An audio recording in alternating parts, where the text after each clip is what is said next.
So these two are compared, and if at all if there is any difference or if there is any gap between what is desired and what is expected, then what measure would they take up to see that the gap is closed is what has to be understood. Now to close this gap, then what alternatives are available for them which they can adopt.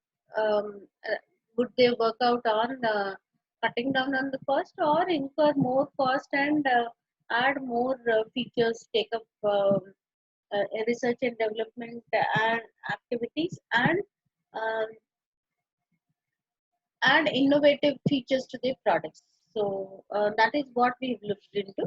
And then as the plans are implemented, the plans would be compared with um, the actuals would be compared with the plans, and then continuously there's monitoring and giving of feedback to various levels wherever improvements are to be made. So that is what we looked at. We understood what is the meaning of um, strategy at the corporate level, at the business level, at the functional level. Okay, then in detail we've looked into what are the features and what do they actually mean. Corporate strategy takes care of the entire organization as a whole, but then business level plans for the within the organization. Okay, what strategies could they adopt so that they can perform better. Then functional concerns with day-to-day activities and day-to-day operations. Then we've discussed about what are the styles of strategic planning in detail. Whatever are there, we've discussed about them. And then we've done a few questions from the questions which were there in the examination kit. Okay. Then we've looked at what is the role of a management accountant. I insisted that day that you all of you assume yourselves to be as the management accountant. Then um, it becomes much clearer for you to know that what is expected of you. So it is like um, it is not jack of all, but it is master of all, something like that. You have to be the master of every aspect, every area. Gone were the days where only the accounting aspect or the financial perspective was considered, but now it is not. That is not sufficient. The management accountant should be aware of the external thing and also the internal um, areas, and then his focus should be on both of them, external as well as internal. So they should be forward looking. Then they should understand about the information value for strategic management information. Every aspect of it, every aspect, technology, management structure, models, theories, all these things should be along with the accounting information so that the information can be provided to the um, top level, the strategic level, so that decisions can be taken appropriately. Then we started on this note, but we couldn't finish. Let's continue from here. Then strategic management. The next topic is about stakeholders, ethics, and corporate social responsibility. Now, what is mission? Mission, the mission statement, vision. Then we will understand what are the uh, external factors which would be considered in the sense of ethics, corporate social responsibility, then stakeholders mapping.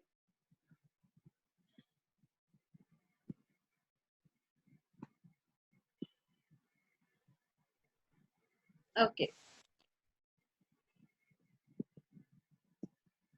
Now, what is a mission? It says that mission is the fundamental objectives expressed in general terms. That's the definition or the definition included in the terminology, official terminology of CIMA. So the definition says that the fundamental objective or objectives of an entity expressed in general terms. What is a mission statement? Mission statement, again given by the CMA official terminology, it says that a published statement apparently of the entity's fundamental objectives This may or may not summarize the true mission of the entity. So, in general, if it is expressed, what are the fundamental objectives? We call that as mission. But then, if it is a published statement about the objectives of the organization, we call that as a mission statement. Okay. What is a vision statement? Vision statement says that it helps. Um, Vision statements help give a longer term direction. So when the goal or when the objectives of the organization are defined in the mission statement, how they would achieve, what is the direction which would be given, what is the way in which it would be achieved is given by vision statement. So it says that it helps give a longer term direction to the organization strategies and are designed to help staff make decisions and behave in a way. Um, Someone now at the beginning only let me convey this. Please write your name. So rename it. There's someone entering the class with iPhone. So there's no issue for me. I wouldn't even be looking at who's there in the class, who's not there in the class also. But then at the end of it, we count the attendance based on the name. So if your name is not reflected there, if your name is not reflected there, you would lose your attendance. That's the important point. Okay. Please convey this to everyone in your class. I may not repeat this again, but then if you are attending the class with your internet connection name, phone name, or whatever is that, you will definitely miss your attendance. Right? Okay. Vision statement, it helps to give a longer term direction to the organization strategies and are designed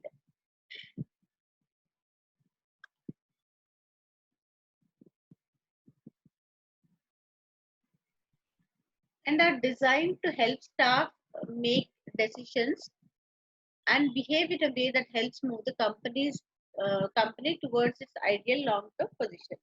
You must have seen the other day also I said uh, in your college also the mission statement and vision statement are um, placed in prominent places where it attracts the attention of all the people, the students, the staff, and also the external parties, the outsiders, whoever enter the campus, they can understand that.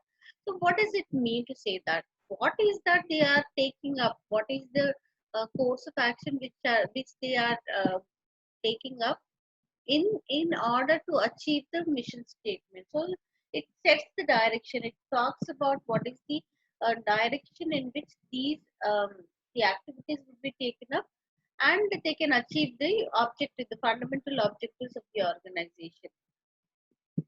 So then it also helps staff make decisions. So it also helps okay the stakeholders, internal stakeholders, to act accordingly in which way they will be able to achieve the organization objectives. What is the mission is explained here. It says that the fundamental objectives of an entity expressed in general terms. Now, what are the fundamental questions? What is our business? So, the questions would be included in the mission statement. What is our business? Or what is valued by the customers is considered.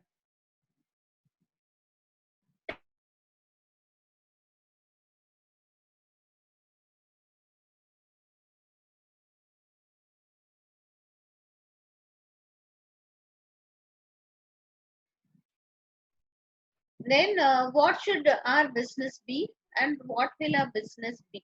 So, these things will be included in the mission statement. The mission which is expressed will address these areas. The what is the business all about?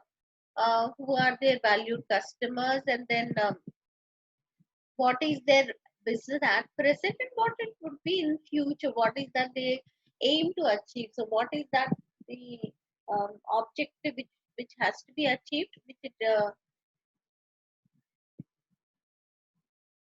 okay, these things are included in mission. Now, by now you understand what is vision statement. Vision statement talks about the direction in which the course of actions which are taken up to achieve the organization objectives. So, the ideal position the company wants to be within the medium or long term, the aspirations of the organization. So, what would they do in the short period of time, in the medium period of time, in the long period of time? When they decide about that, that is included in the vision statement. Okay. Then we should understand um, what are the values of the organization. The values of the organization describe the core ethics. So, very important aspect which we have to understand here is about the core ethics or principles. Now, what do we mean by ethics when we talk about ethics?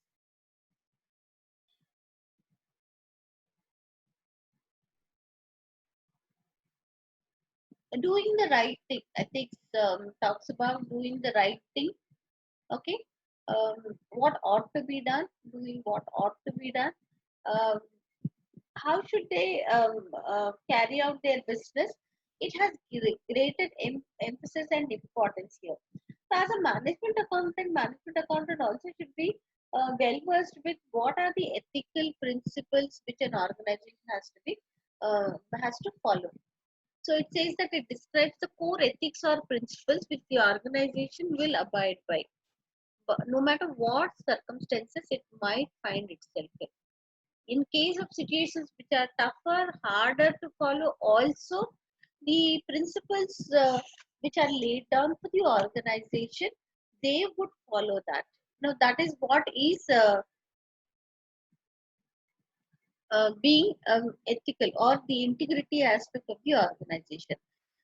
The values will help drive the behavior of the business and guide the actions of management, employees, and other stakeholders such as suppliers.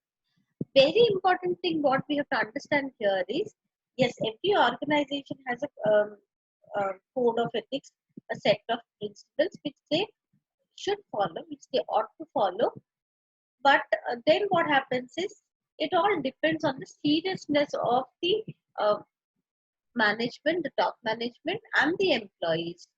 So, if they are not serious about implementing these principles in the organization, then even if they have laid down the principles, even if they have defined what are the ethics which the organization would follow, it makes no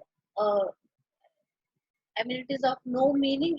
It is absolutely of no significance. So it is not about only defining what are um, the the principles, the code of ethics which they have defined for them. It is not only about defining them, but it is about following them.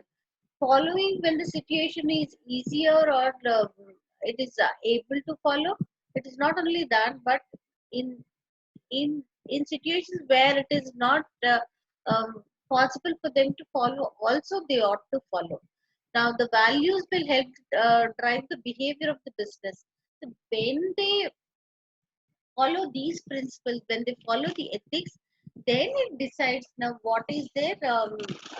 what is the business all about. Okay, it will help drive the business and guide the actions of the management. Now when the principles are laid down, now everybody understands. Now there is something like in a college there are certain disciplinary norms which are laid down for staff and students about coming to the college, going to the class, being there, attendance aspect.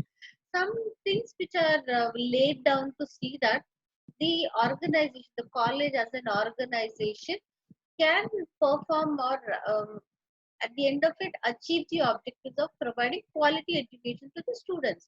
Yes, in this process sometimes it looks very difficult or tougher on the side of the top management, on the side of the staff, or sometimes the staff they do not take, I mean take this to be so very serious, or the students do not take this so very serious, then at the end of the period, then the quality of education definitely gets affected.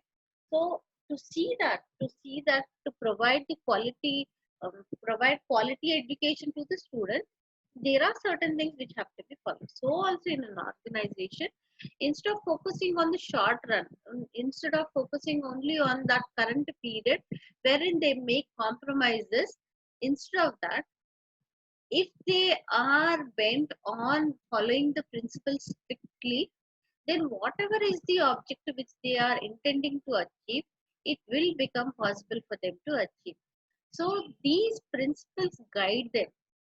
They guide them how to perform the business activities. So it says that they guide and guide the actions of management, employees, and other stakeholders such as suppliers. So when they follow certain principles, then it becomes possible for them to achieve the objectives of the organization.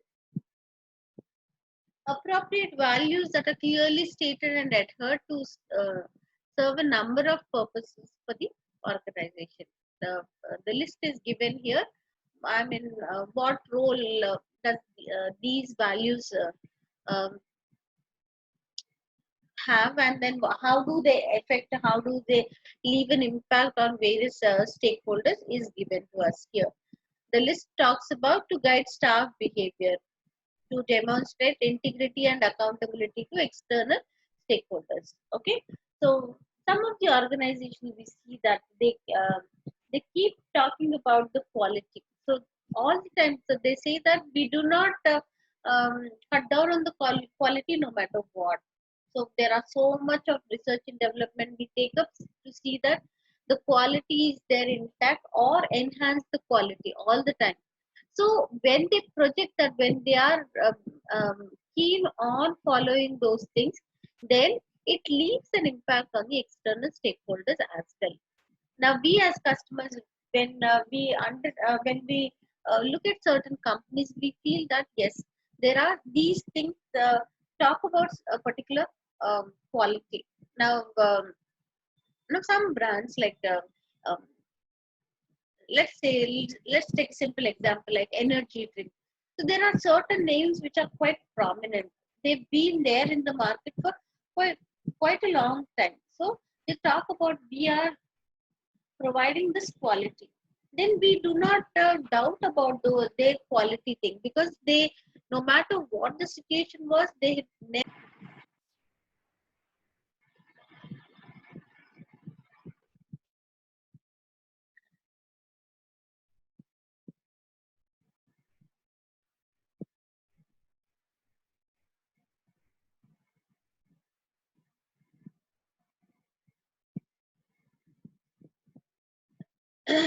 Hello, am I audible? Suddenly got disconnected.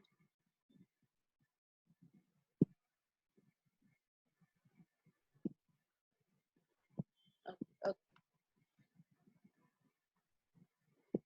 okay, we were discussing about some health drink. Um, we understand that they be there in the market providing quality products. Okay, so we take them to be what they claim as, um, about their quality, about their pricing, about the product.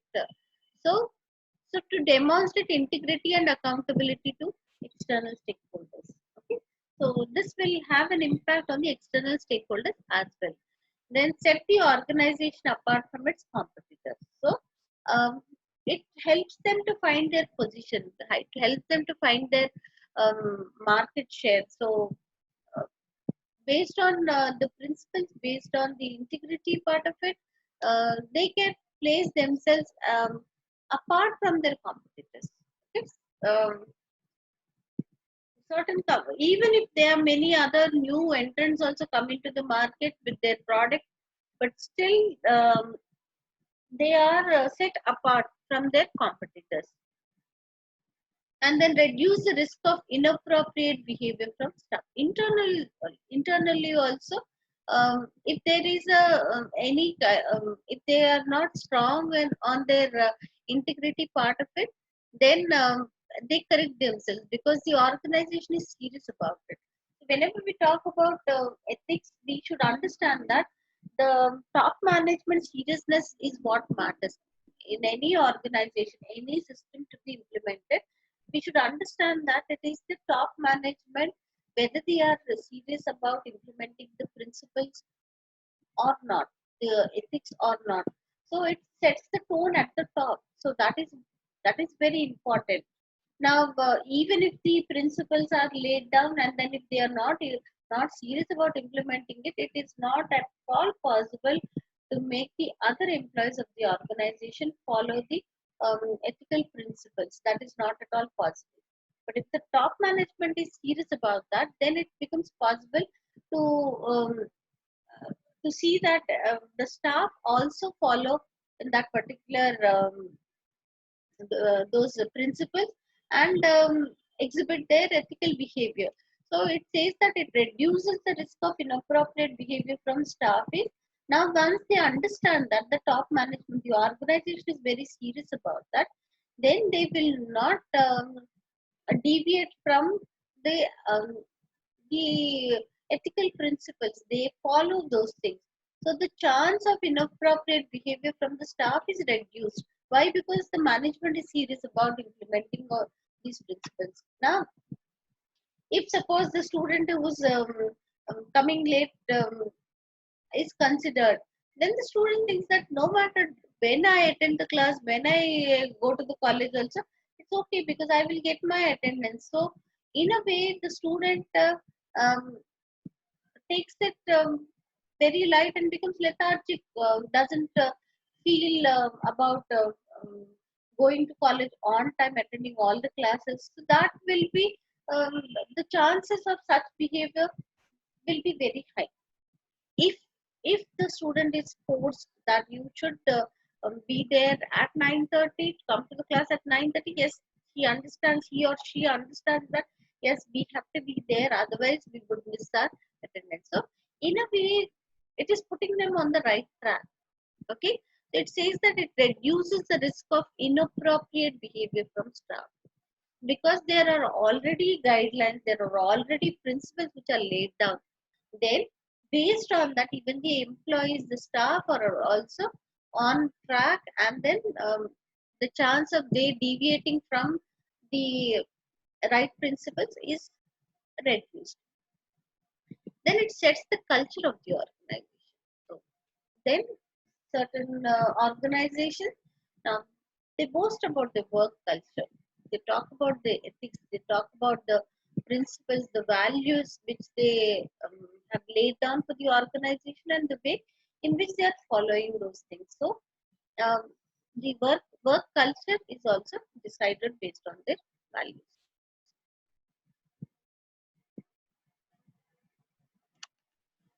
Okay. The organization objectives are how are the organization objectives decided? Okay. um, for that, first thing is the mission should be clear. What is that basically it wants to achieve? The mission statement defines about what it wants to achieve. Then that is connected to the strategic plans and objectives. What a strategic is at the it's considering the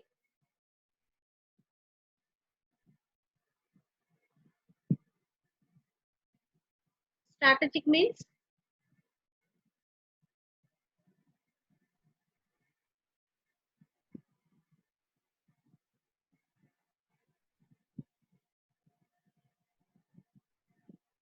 there are three levels we've discussed about: strategic, tactical, and operational. Corporate level. Strategic level is corporate level. So what does it take care? It takes care of the entire organization. So once the mission is decided, then based on the mission, the planning at the corporate level takes place. At the strategic level takes place. So at the strategic level, what is taken care of? At the entire organization, what it would do as an organization, what it would do, which markets would it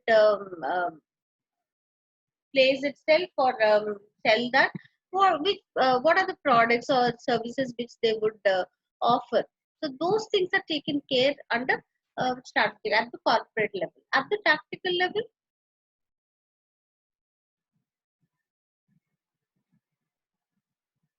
at the tactical level,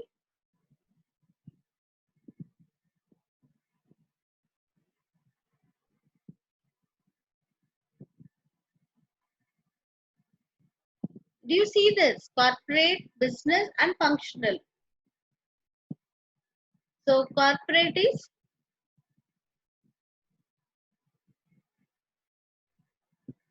strategic, business is tactical, functional is operational. You've learned that in B2, no? Isn't it? You have learned these terms in B2.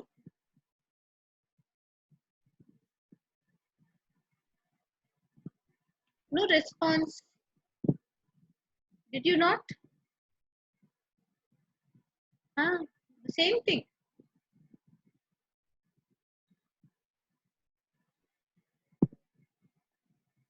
So first, after the mission, the strategic level planning is taken up and the plans are decided. Then the tactical level, fine, the business level. So within the organization, what are the plans for the departments, functions, activities? What would be taken up? What course of action would be taken up, or how it would take up the activities for the future when it is planned. That's called as the tactical plans and objectives. Then operational, that is the functional day to day activities, what they would do. So these plans are decided. Plans or objectives are decided. Then when objectives are decided, it says that there is an acronym which is used as SMART. The objectives which are decided should be SMART. What does it mean, SMART? SMART is specific. Objectives should be specific. It cannot address um, in addressed as vague objectives. They should be very specific. What is their goal? To satisfy the stakeholders is quite vague. Which stakeholder? Maybe they're focusing on customer satisfaction. That could be their objective. They're focusing on satisfying the shareholders. Maximization of wealth of shareholders is their objective. To place themselves as world number one, India's number one, or something like that. So very specifically, their objective should be decided. They cannot have a vague objective. Very specifically, they have to address that to satisfy all the stakeholders. But then, based on their business, the course of action, it may not be possible for them to address all the stakeholders at the same time. So what is their criteria? What is their priority also has to be understood. So very specifically, is it to make more profit? If they make more profit, they are addressing the shareholders, the investors, to see that their profit is maximized. If that could be their objective, or if they want to increase their market share, so to be the world number one, to be the country's number one, something like that. Um, to see that the customers are satisfied. So all their attention, all their focus will be shifted towards satisfying the customer. Something like that. So it should be very specific objectives. Then the objective should be measurable. How can they achieve this objective? So whatever is the objective. Now if we are talking about customer satisfaction, if how do we understand what is the customer satisfaction? On collecting some feedback from the customer, we understand what is the customer satisfaction. So present the feedback in such a way that there can be ranking decided on the customer satisfaction on a scale of 1 to 5, on a scale of 1 to 10, something like that. So you understand the level of satisfaction of the customers. So for each parameter, if there is um, a rating or some numbers are given, some scores are given, so customer satisfaction scores will decide about whether they are satisfied or not. So they have to be measurable. If you're talking about shareholders' wealth maximization, after achieving a profit amount of a particular value or something like that, then that decides that yes, they have achieved that return or a profit margin of some percentage. So that will help them to understand whether they've achieved their objectives or not. So they should be measurable. If they are looking at increasing their market share, so how many units should they sell? Suppose an automobile industry, automobile companies thinking about expanding their market share. So how many units if they sell would they achieve that targeted market share? So it should be measurable. How many units? That is very important. So whatever are their specific objectives, they should be measurable. Okay. Then when objectives are decided, now everybody wants to be the best. As a student always wants uh, students want to be the toppers. The student, I mean, everybody now. If we ask someone to what is their desire, what is their ambition in their respective field, they would talk about the best thing only. Okay, but it may not be feasible for them to achieve. Now, uh, an organization also, organization when it is incorporated wants to achieve the best thing. So that's why we have looked at what is the desired um, objective and what is the expected thing. So the desired strategy and expected strategy. So why are we even considering expected strategy? Because it is not possible, because given the resources availability and the other factors, it may not be possible for them to achieve that. So there may be some constraints, there may be something which is lacking, some resources which are not abundantly available. So in that case, it may not be possible. Now to become the world number one, any organization would want that to happen. But is it possible to have for that position to achieve, or is it possible that they can achieve that? That has to be understood. Then accordingly understand what is possible to achieve, attainable, practically possible to achieve. So that thing has to be done. So at the time of strategic planning also, after what is the strategy, after it is defined, then the feasibility test is done. Is it possible with the given resources to achieve this thing? So expected strategy is first calculated. After the desired strategy is laid down, the expected, what can be expected from the organization. So what do they do? What do they do? They take up an analysis of internal factors, external factors, and stakeholders. List of stakeholders and their expectations. These things are taken into consideration, and they test whether it is possible, feasible for them to achieve that. Right. So, what is attainable should be included as objectives. It is not what is that they desire uh, for the organization. Desired, everybody wants to have the best thing in their life. So for an organization, for a corporate also, they want to achieve the best thing for their organization. But then is it possible to achieve? Why? Because not all resources are freely, abundantly, unlimited availability is there. So they may not be available in abundance. So there are some restrictions. It could be the internal factors, it could be the external factors. Some factors which help them achieve the objective. Some of them may not be, some of the some of the resources may not be um, cooperating in terms of achieving the objective. So, attainable thing is very, very important. What is possible to achieve? Feasibility is very, very important. So, they should be specific, they should be measurable, they should be attainable. Then comes relevant.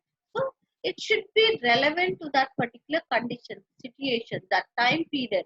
So it should be relevant. It should be relevant at that point of time for them to achieve that. So relevance is again important. And then time bound.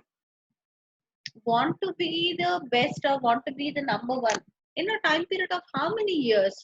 Is it the next year? Is it the coming 5 years or 10 years or 20 years? Or what is the time period? Um, then then once the time frame is decided, then it becomes possible to achieve that. Otherwise, there is a possibility of postponing it. Okay, you said you will achieve this. I said I will achieve that, but not now. Maybe next year. Maybe next year. So the desire or the expected or the desired strategy or the objectives to be achieved, there should be a time frame. There should be time bound. Right? Within the time frame, it becomes possible to understand whether it is possible for them to achieve that or not. So, if there is a time bound, then that attitude of implementing it much faster and quicker manner to see that the objective is achieved. So, time bound is again very important. Then, not always that they have only one objective, there may be multiple objectives. So, multiple objectives, then they should prioritize.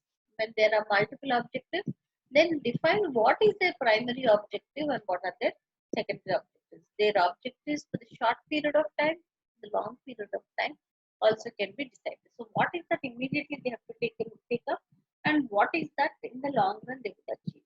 So, there is another important point what has to be understood is um, in the pursuit of achieving the immediate objectives, the short term objectives, they should not affect their long term objectives. Um, that will affect the business to achieve the strategy in the long run. So short sightedness, what we call it as myopia, what we call it as, they should not be focusing only on the current period, only on the short period. To see that the short period profitability is good, sometimes there are certain compromises made in the organization which can affect the long term profitability. So that is very, very important. That in the pursuit of achieving short-term objectives, they should not compromise on their long-term goals and objectives. So the focus should be there both on the long term and also short term. So to achieve one thing, the other thing should not be affected. The multiple objectives which are decided for the organization should be prioritized. What is the primary goal? Then, in the pursuit of achieving this primary goal, some other objectives also can be defined. So those things can be considered as secondary objectives. Okay. The next topic what we will be looking at is about the stakeholders. Okay. Mendelow has given a model. Mendelow has given a model about the stakeholders' power, whether or not they would exercise their power. So there is an matrix given. Already the other day we've discussed about who are the stakeholders, the list of stakeholders. Um, Considering that, we will just understand what is this. There is a matrix. Horizontally, it talks about what is the level of interest. Okay, we see it is low and it is high level of interest. And then vertically, we see that their power. Their power is on the top, it is low, and bottom, we see that it is high. So the first quadrant here talks about low level of interest and low power. So the power is low. First quadrant. Let's see the first quadrant. The first quadrant, it says that the power of the stakeholders is low, and their level of interest.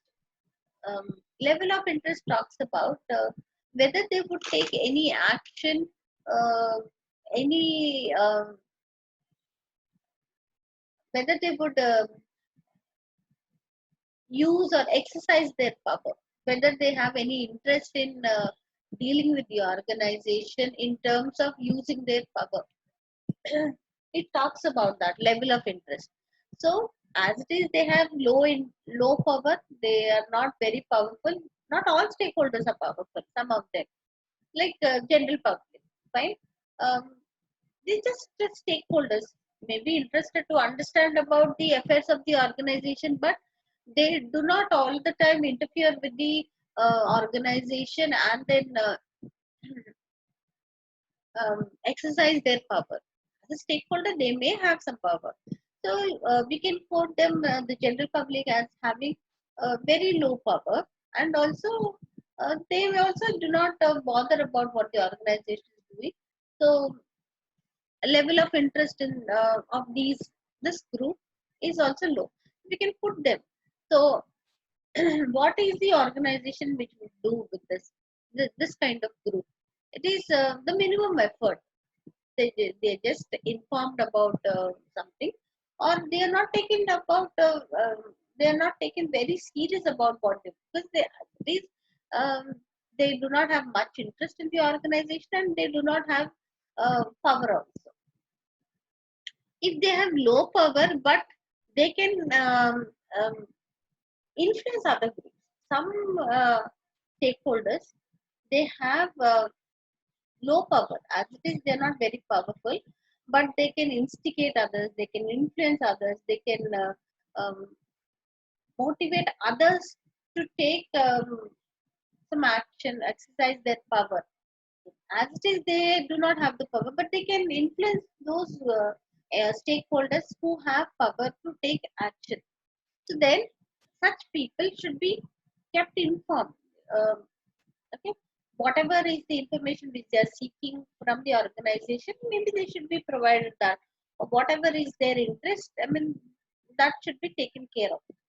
They should be kept informed.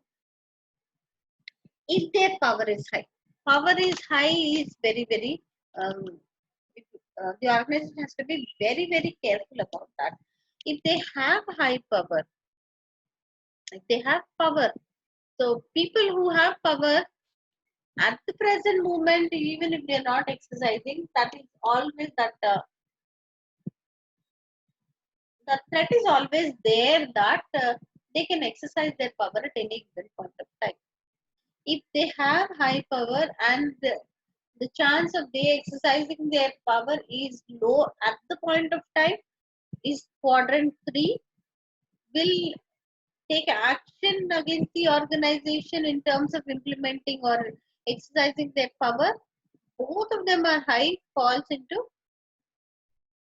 fourth category and fourth quadrant.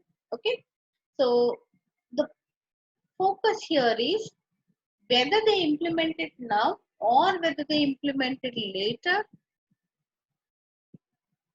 Both of them should be kept satisfied. Whatever is their expectation, that should be met. They have to be adhered to. Their requirements have to be listened to. They have to be adhered to, and they should be kept satisfied. Now, high power and high um, level of interest, maybe we can call the investors or shareholders. Investors or shareholders, we can put them in that group, right? Now, whether even if they are not going to, even if their level of interest at the moment, if it is low, also, and even if they can exercise that, so their interest can increase, and then they can take an action against the organization. That is always there. So, for that reason, irrespective of whether they would take any action now or later, irrespective of that, all these stakeholders should be kept satisfied. Keep satisfied, and the fourth quadrant people are the key players. If a decision is taken against the organization, then that will have a impact on the organization. Therefore, they also should be kept satisfied. What are the sources of stakeholder power? Now, what are the sources of stakeholder power? A list is given. The first one is about positional power.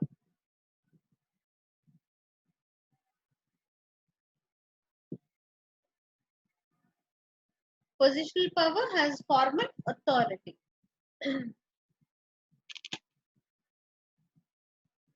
Okay, whom can you put under this category? Give me some examples. Who fall under this category? Positional power.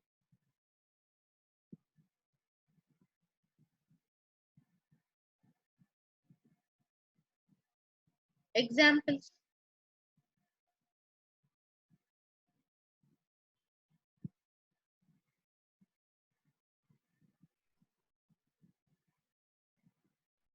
You put government, no? They have. Are you there listening to me? Any one of them? Politicians, government. Yes, yes, yes. Okay. Resource power can obtain, can control or obtain resources. Whom can you put there?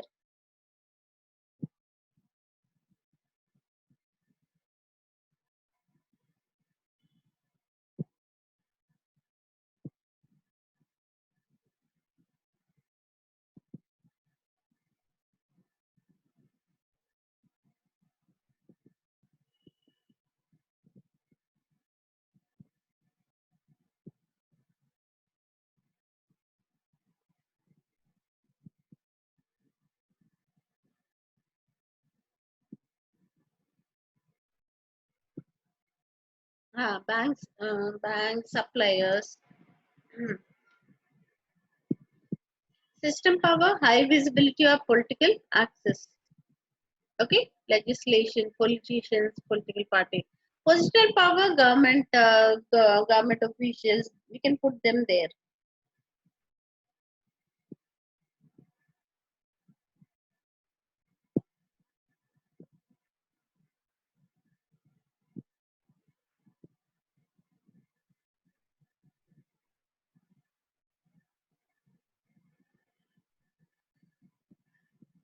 Expert power has important knowledge, information on expertise.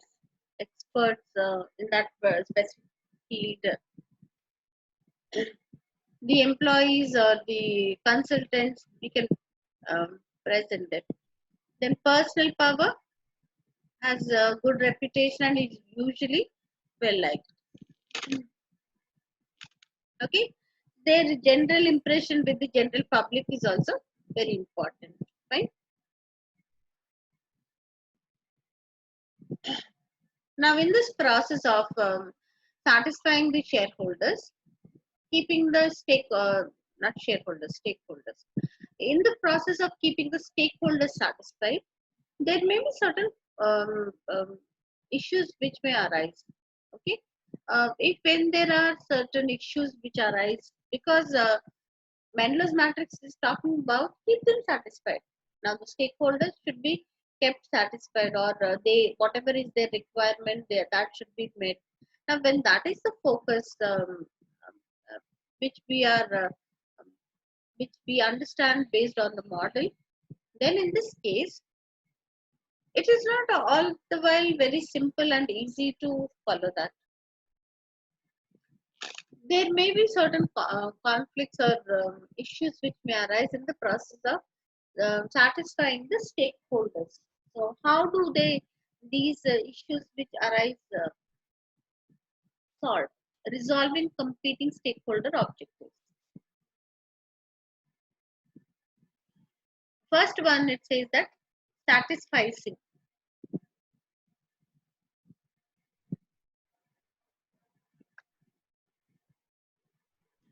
It involves negotiations between key stakeholders to arrive at an acceptable compromise. So, if there is an issue, to see that some talks and rounds of negotiation take place to see that the matter is resolved. Now, if somebody is given importance, another one doesn't like it, or if there is a prioritization is given to meet the expectations of one stakeholder, and the other stakeholder is unhappy with that, dissatisfied, then in that case, um, maybe some rounds of negotiation can take place to see that they are satisfied. Then Sequential, sequential attention talks about is when management focus on stakeholder needs in turn, one after the others. Sequential attention. Then side payments. Side payments are when they are not satisfied with that, some other way they can be made satisfied. Suppose um, maybe in a residential area, um, there is some commercial complex which is coming up. In that case, maybe there may be some um,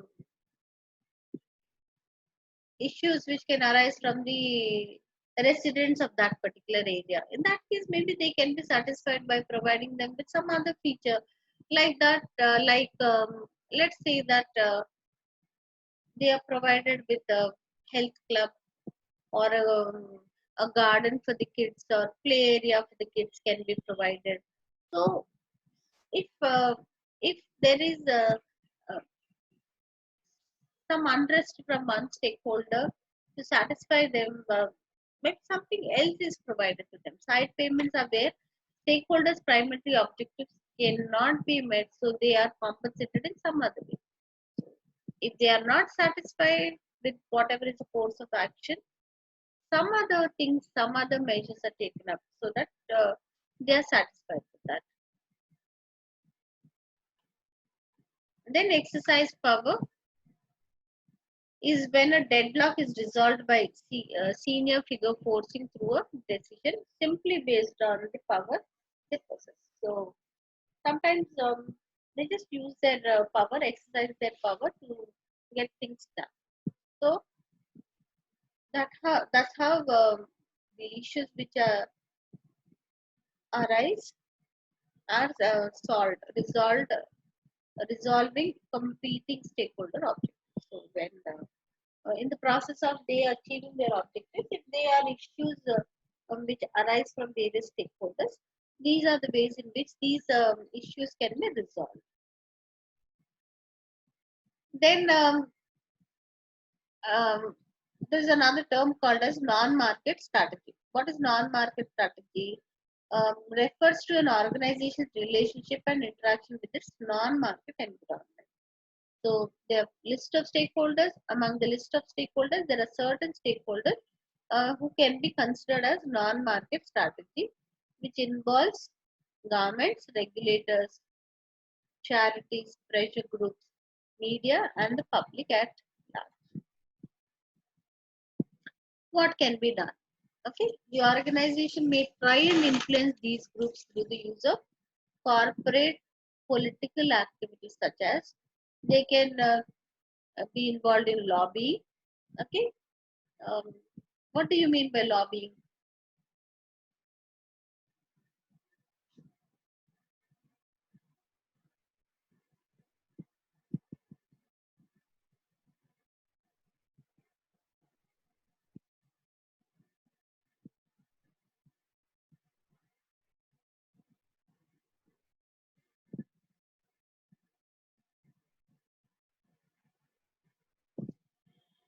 Any one of you?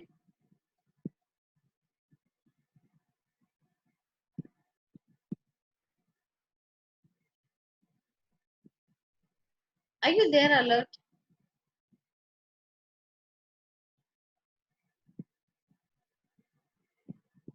Are you listening? Am I audible? Okay. So respond. What is the meaning of lobbying?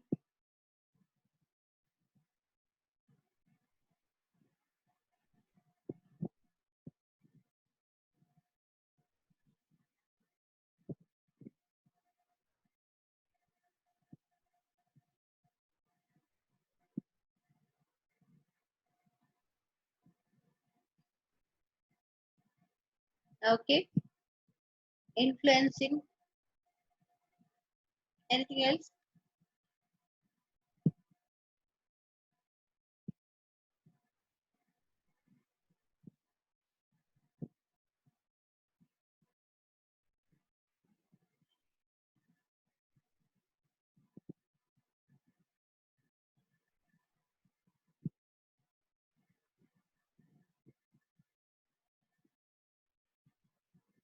Okay. Influencing. Mm, some way present their point so that the other one gets convinced in influencing.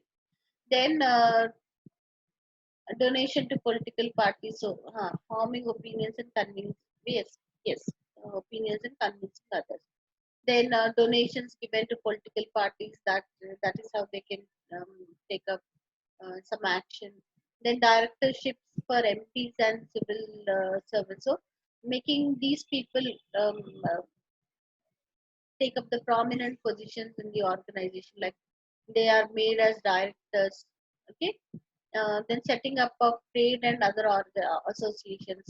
So they taking active part in that industry or that particular field, forming trade unions and other associations, then influencing public opinion. Frequently, they get involved in certain activities where they they are on the forefront of conveying a message that their organization is into doing something, or they, along with some other uh, not-for-profit organizations, have come together um, to take up certain things and all. So they want to understand about, provide information to the general public, and then they want to understand what do they think about it. So they want to influence the public opinion. Then direct legal action. So in all of these cases, the organization must consider the ethical implications. Just because they have the power to influence, they cannot just go about influencing people or taking action against other stakeholders. So if they, if their focus is on satisfying the stakeholders, in this process of satisfying the stakeholders, they should not compromise on um, their ethical values. So consider the ethical implications of the corporate political activity it wishes to undertake. Okay,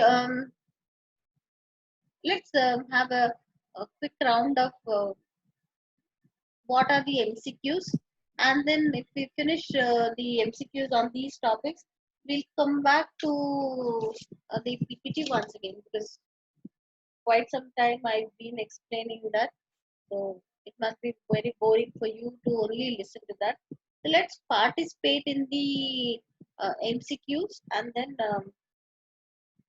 after we finish it, we'll again come back to the.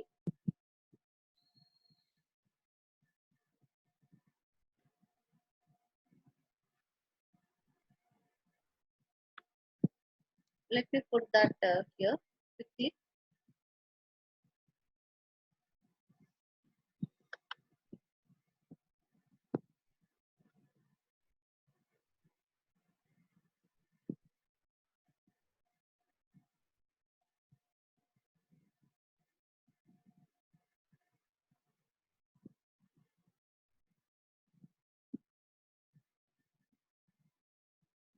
How many questions did we do the other day?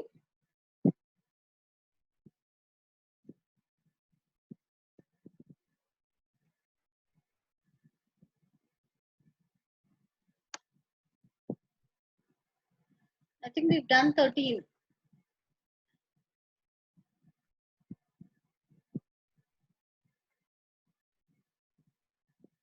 Let's continue from the 14th one.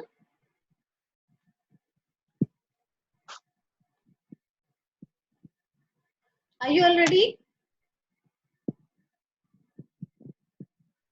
I think it should be there with you. This is the exam practice kit which is given to you um, along with the study notes, and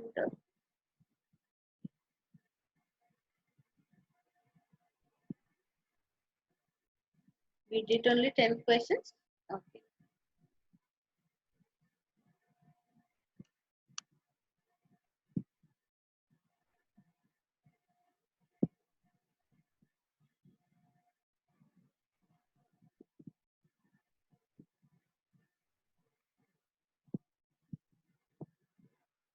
Okay, no problem. If it is not given to you, I can also share it.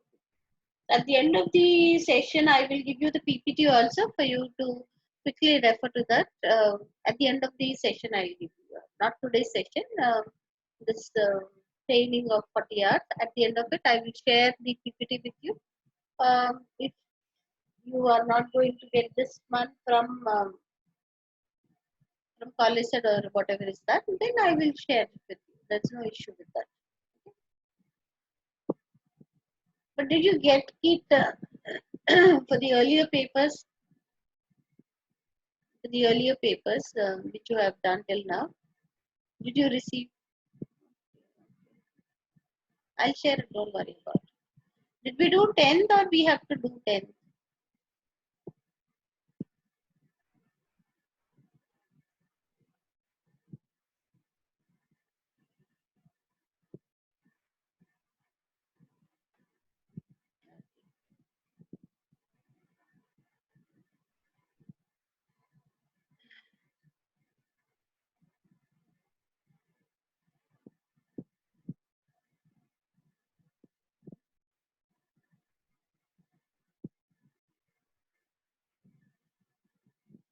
Now 11th one,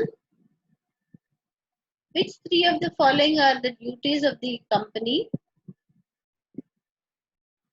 director in the UK as codified by the Companies Act 2006?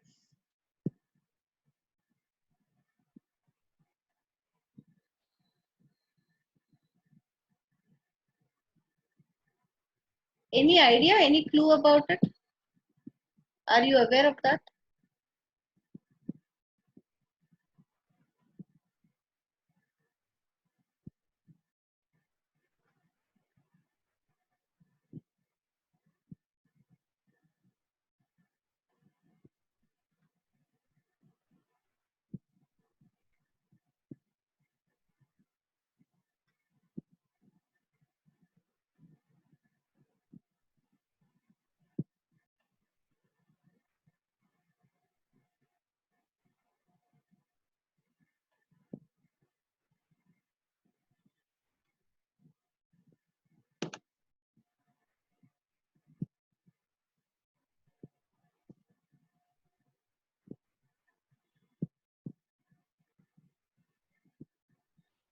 Um, 11th part of it would be covered under corporate governance. There's another topic which we'll be going to start immediately after this.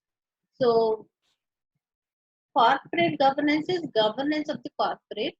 At that point of time, we have to discuss about what is the role of the company's director. So, how is the corporate governed? That is the focus what we have to look at. So, who govern the corporate? So here we have to understand that the board of directors have a very key important role. So I have to teach you that. So without that, we cannot maybe address this one. So put on hold question number 11. I think 12 also is addressing the directors. So 11, 12,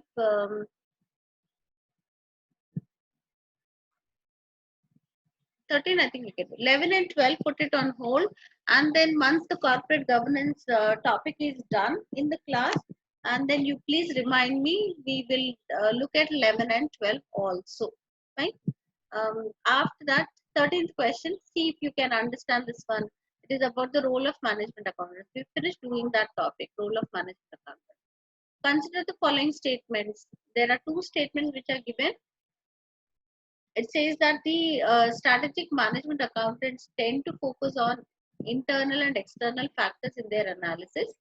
Statement number 2 talks about traditional management accountants typically focus on historic business performance, while strategic management accountants need to be more forward looking. Which of these two statements is or are correct? Only one, only two, both, neither. Yes, yes, both of them. Okay. um, First one, yes, strategic management accountants are focused on both internal and external.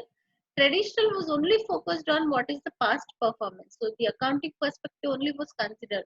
But now the scenario is that the management accountant, strategic management accountant should be, along with looking at the past figures, they should also be focused on, they should be more forward looking.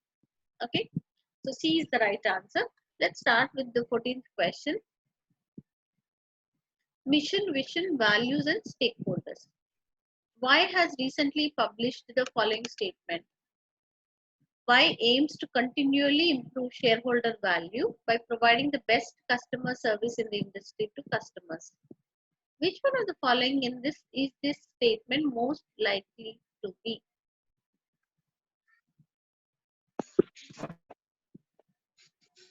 Is it an objective, a vision statement, a non-market strategy statement, or a mission statement?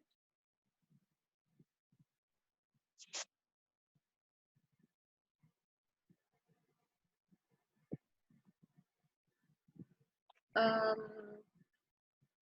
Pearl has answered it as vision. Shweta has answered it as mission statement.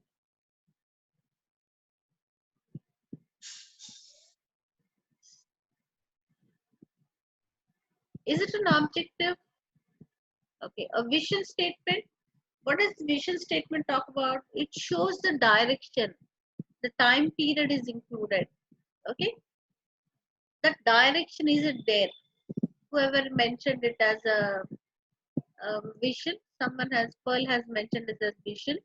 So, do we see a direction in the statement? Aims to continually improve shareholder value by providing the best customer service in the industry to customers. How is not there? Direction is not there. Okay, so it's definitely a non-market strategy statement. So we are left with it's a mission statement. It is a mission statement. D is the answer.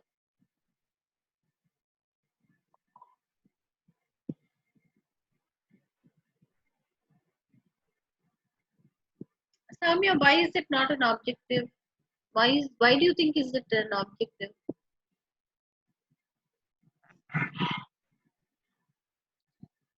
Objective should be smart. Do we have those features here? Smart, specific, measurable, attainable, relevant, and time bound. So those characteristics are not there. Therefore, it is not an object. So it is a mission statement. Okay.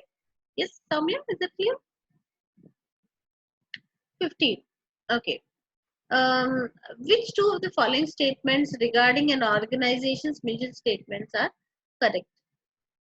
Here the focus is on which two of the following statements. So it's not only one option, but then there are two options which have to be selected. They set out the long-term aspirations of the organization. They can be used to help create a desired corporate culture. They are confidential and only meant to be circulated within the organization. They may not represent the actual values that the employees believe are important.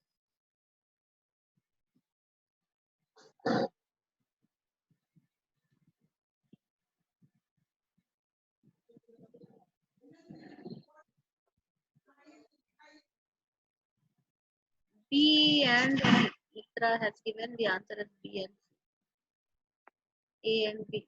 Let's see what are the combinations.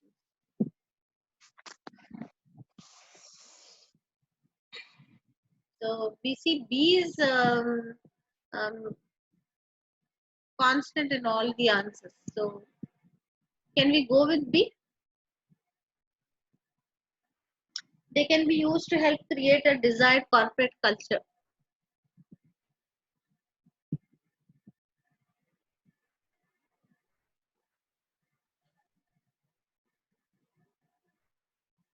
16 students are there, only 2 or 3 students are answering. Please be active.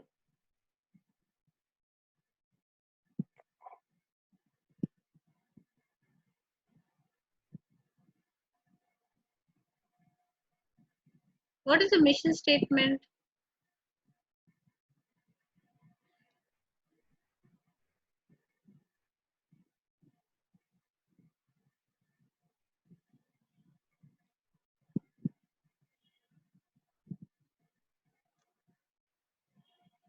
A published statement, apparently the entity's fundamental objectives. This may or may not summarize the true mission of the entity. Mission statement.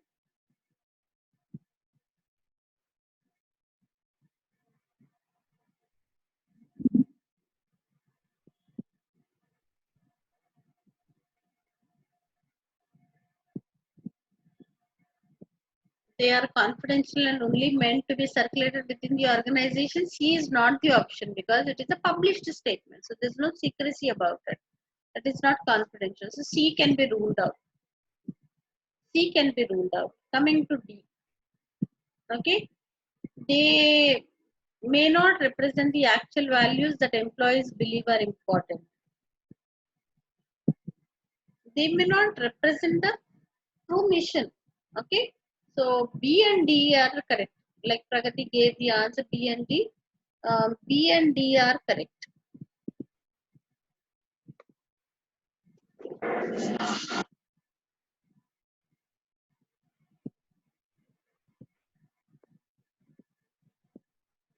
Is that fine? B and D. 16th question. 16th question. Please participate.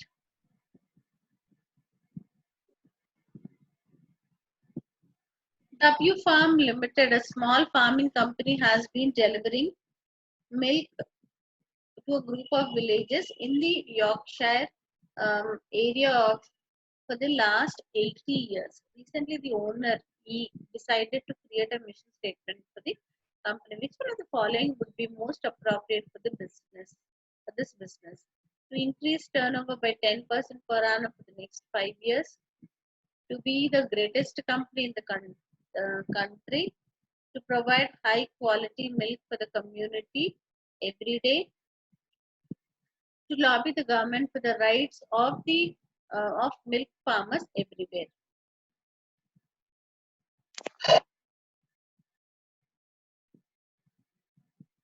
Okay, to provide high quality milk for the community every day. Very good.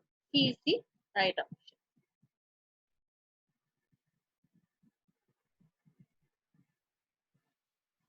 Then 17. Mission statements are usually based upon the organization's current structure and position. This can then help to formulate the organization's preferred or ideal future. This ideal future is typically communicated by which one of the following? Is it a vision statement, bottom-up budget, HRM plans, business valuation?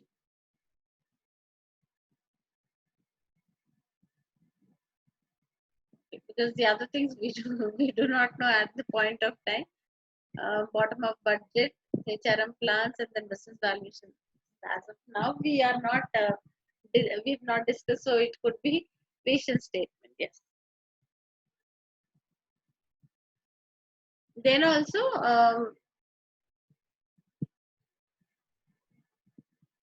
ideal future is typically communicated by which one of the following?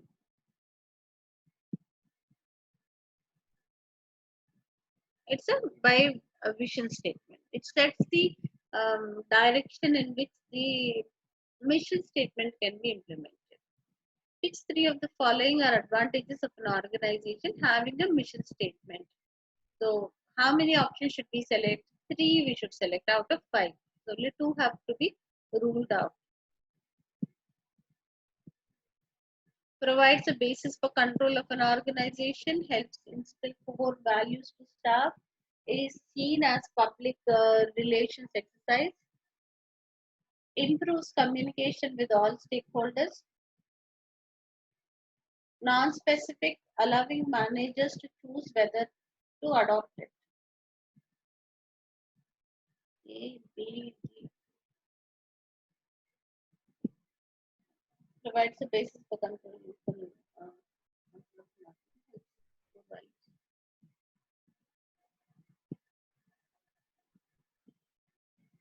okay. C is seen as public relation exercise. No, it's not only for public relations. No, so this helps for them to achieve the organization objectives. So it is not only public public relations exercise. Then we have non-specific, allowing managers to choose whether to adopt it. So it is specific. It is not non-specific. So all of you are correct. A, B, and D. Okay. I expect more students to participate. Please participate in the discussion of these questions.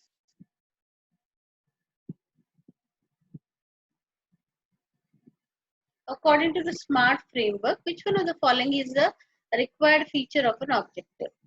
Sustainable, strategic, specific, stakeholder focused. Specific, yes. SMART, specific, measurable, attainable, relevant, time bound. So specific.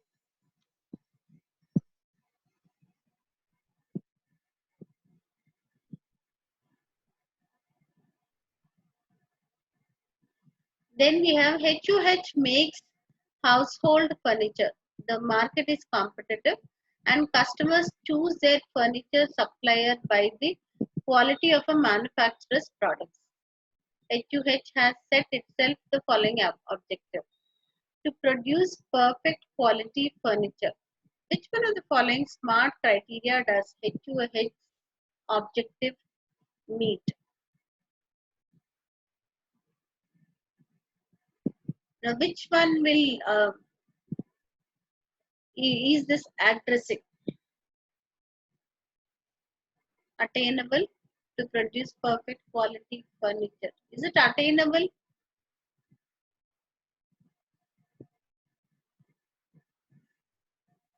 Measurable.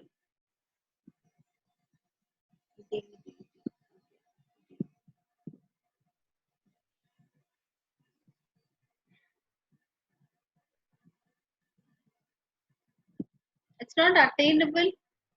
Okay, they are not talking about what is the standard and what is possible to achieve. So attainability is not considered. Okay, then there's no time frame here measured. Then measurable thing, how many units and all those aspects are not.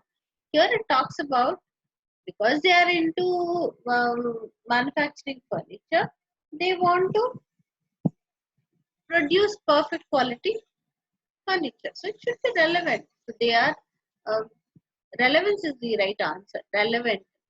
Because now they are into furniture business, so they will talk about furniture business. They will not talk about any other thing. So there is relevance. It is suitable for their business. So produce perfect quality furniture is addressing the characteristic of relevance. Relevant. D is the answer.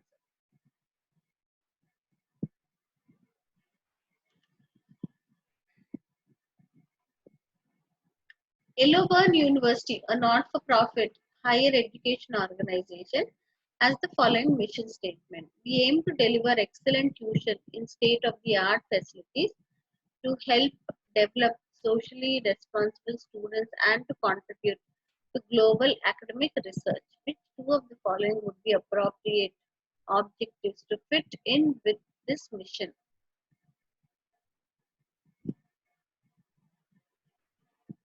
It's a not-for-profit higher education organization,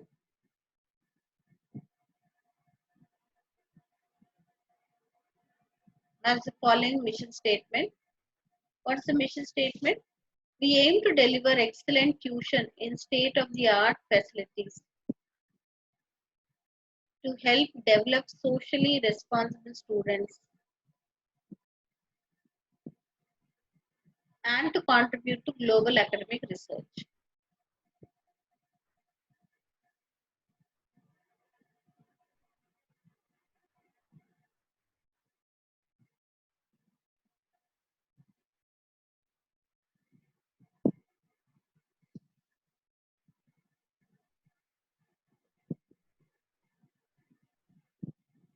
This one, one, two have to be selected.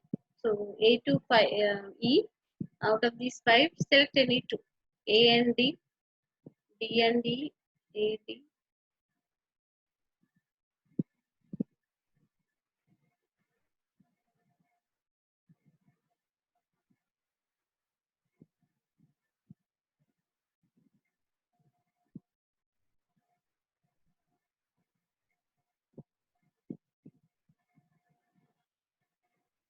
So almost all of you have mentioned about D. D is to get 15% of all students to receive first class honors degrees each year.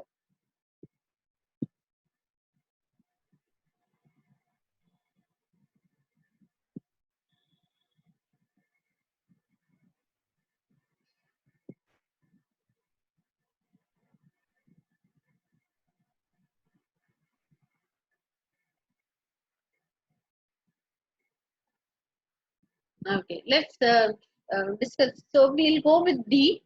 All of you agree with D, so we'll go with D. Then A, to deliver the best possible lessons. Deliver the best possible lessons is little vague. Best possible lessons, that's not the way, isn't it? It should be measurable, specific. It should address a particular thing. Best possible way is quite vague. So we can rule out A. A can be ruled out. Each member of staff is to write 2 research papers for publication over the next 2 years. So, addressing the research aspect of the staff member in a university talks about the active participation of the faculty in the um, in the research field. So, if the faculty can think in terms of research, that can be brought that thought process, that thinking can be brought into the um, day-to-day lessons also. So that's why there are certain norms which are decided for the faculty members, for the teaching faculty staff members. So there are certain prescriptions or certain things which are prescribed for the faculty also.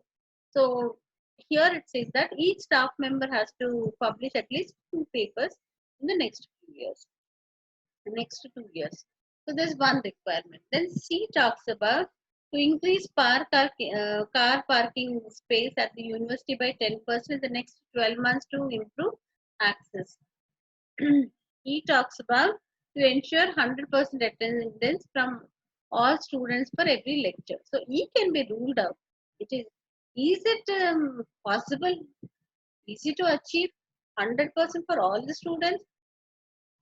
Attainability is missing here. That is not possible that E can be included. So we can rule out E. Okay. Anyway, we've agreed upon D.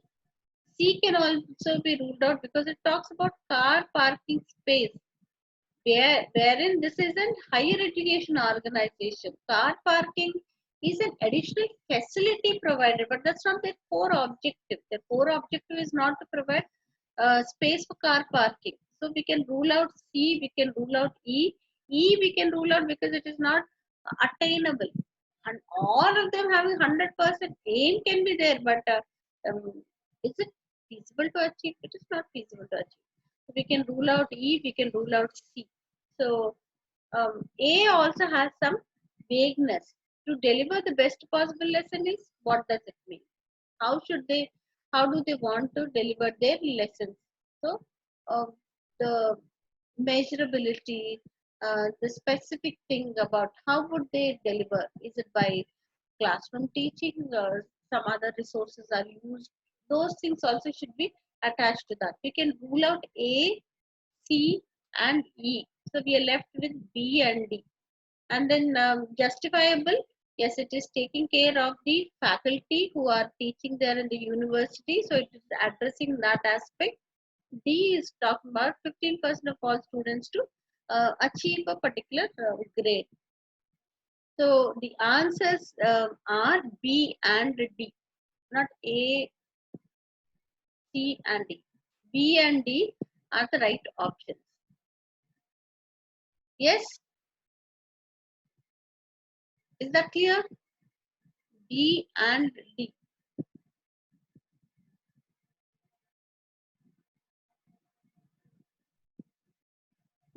Okay.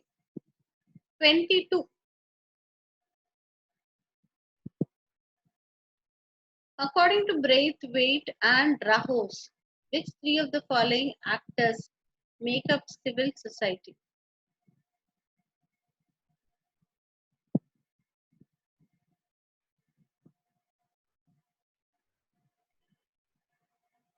Non-marketing strategy.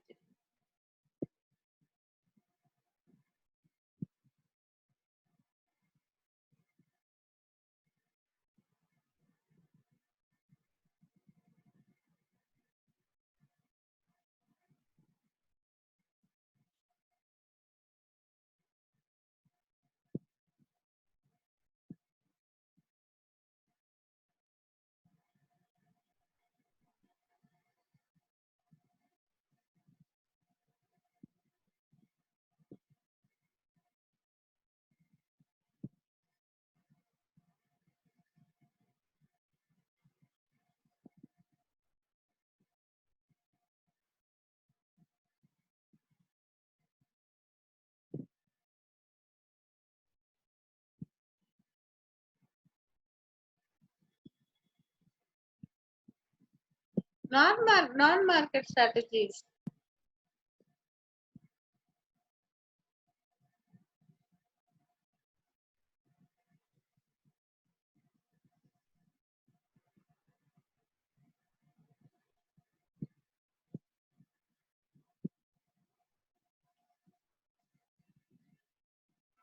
Governments, regulators, charities, pressure groups, media, public.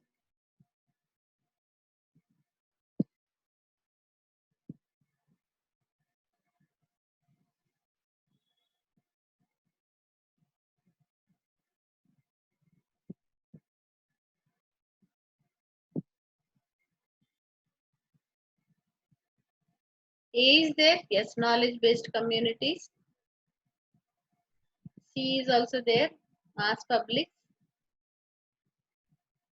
Organization formed by firms is not non-governmental organization. So we can mention that as A, C, and E. A, C, and E. All of you. Please look into this. A, C, and E.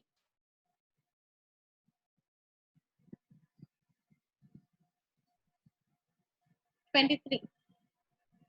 The following diagram represents Mendelow's power interest matrix.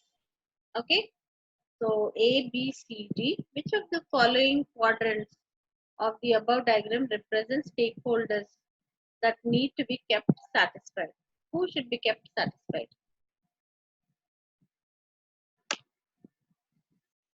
What should be there in A?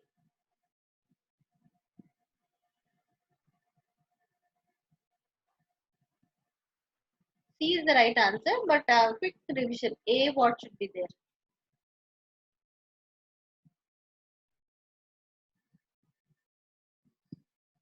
Minimal effort. B is B is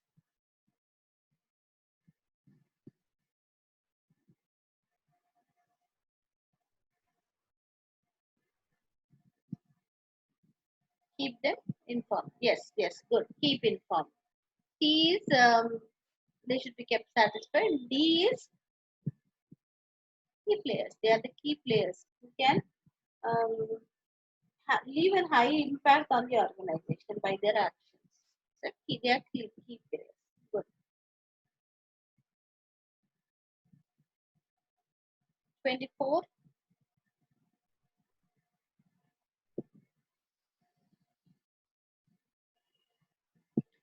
K PLC is a large multinational company that manufactures and sells motor vehicles.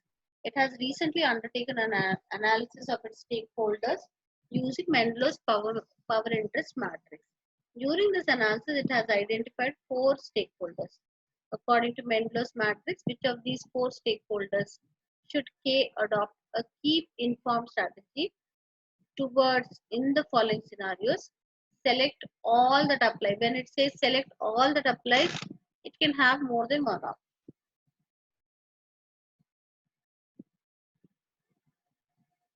The criteria is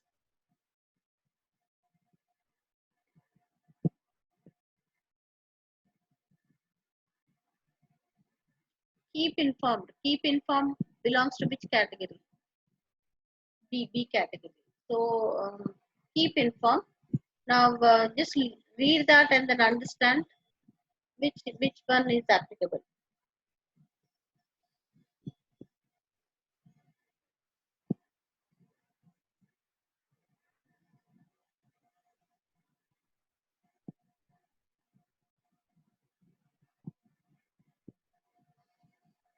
Tomorrow use the old ID. Today my ID was not working, so I had to borrow my colleague's ID to start the class. Suddenly, the last minute there was a panicky situation, so I borrowed my colleague's ID and then I started. But otherwise, my ID only will be working. We will see that what has to be done with that, and then by tomorrow it will be usable. We'll have that from tomorrow for the remaining classes.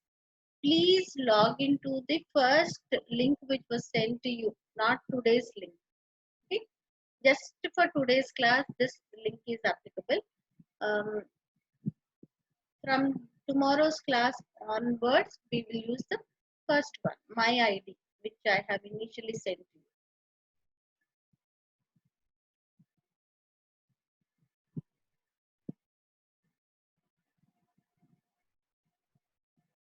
We'll do this one tomorrow, 24. Smaller questions will finish that. Tomorrow we'll start with that 24 and then do that. Quickly we'll do the others, one or two questions, and I'll wind up the class because my colleague has to start another class on this side. That reason I'm rushing up with this. Whatever is the 10 minutes time which is less, we'll cover it up in the coming days. Okay. BetVault, a medium-sized online gambling company, is to move all of its operations from the UK to a different country to reduce its cost base. In respect of this move, which one stakeholder group from the following list would need to be kept informed?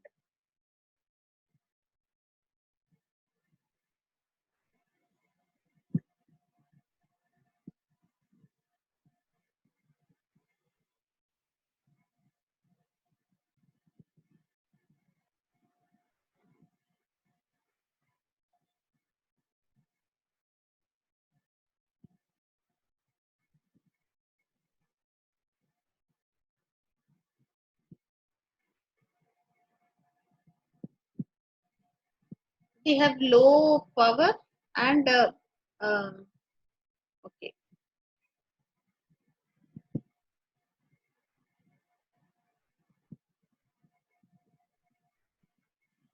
B, customers both UK and abroad.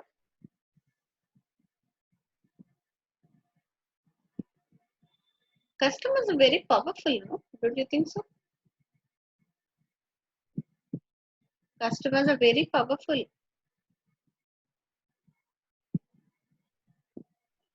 A, low skilled. Government is also powerful. Major institutional investors are also very powerful. Right? So we are left with A. A is low skilled employees who are not heavily unionized. A is the answer. Okay, I'll wind up the class here because my colleague has to start another class. Okay, we'll end the class here. The 10 minutes time I will cover it up some other time.